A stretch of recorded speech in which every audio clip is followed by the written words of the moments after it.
Did it. You watched About a Boy. I think maybe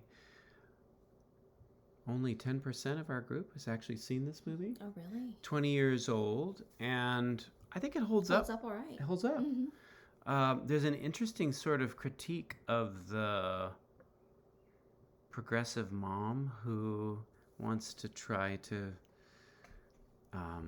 do all the right healthy things for her boy, but can't keep her life together, and I find that kind of interesting and refreshing in a way. Mm. Um, Lots of things to say about this movie, but maybe we just watch a clip first, and then we'll let that direct where we go. Let's see. Here we go.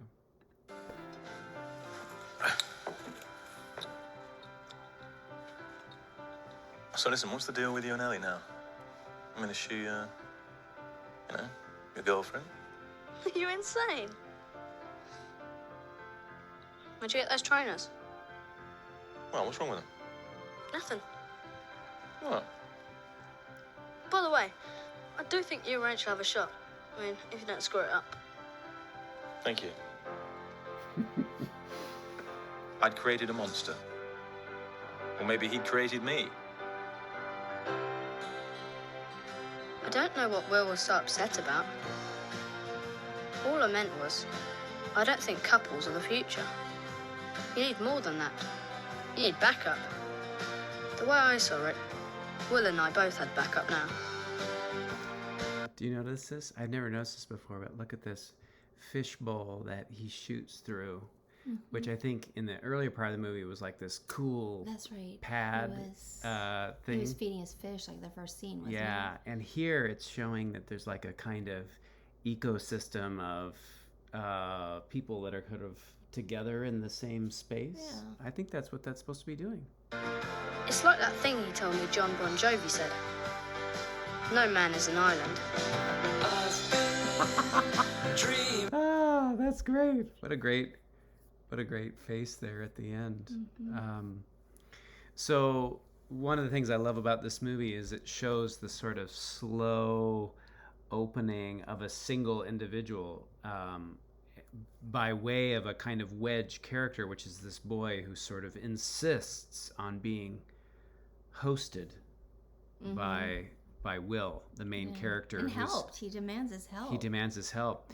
And it reminds me of these funny moments in the Gospels where Jesus says, I'm having dinner at your place tonight. And the people are like, okay, all right. But the way that he insists on turning people into hosts as a kind of practice on the way to coming to know the maker of the universe is what this movie does, slowly turning what is this kind of confidently singular individual into a growing community of people, like despite himself. And it nicely captured when the camera pulls back and you see that all these random characters that had been just sort of marginalized figures in his life are now part of his community. And I think it's cool actually that it didn't depend on him finally locking in the romance necessarily. It's just all different kinds of people have now been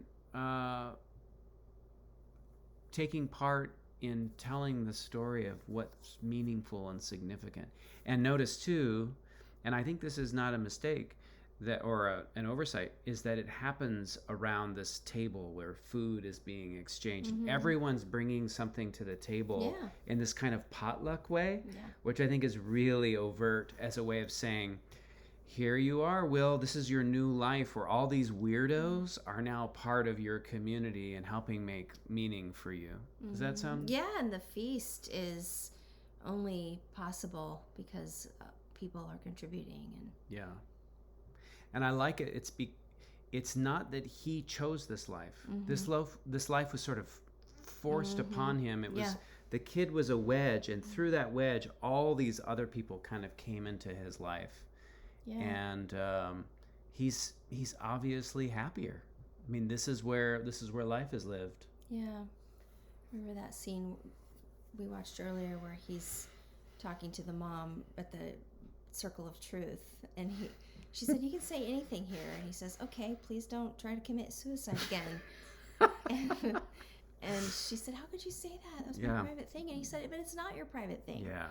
It's not just you alone in this. It's your son, and I care about your son. And I think that was kind of a pivotal moment for him. And nicely mirrors the boys' comment that it's not even about couples anymore, right? Yeah.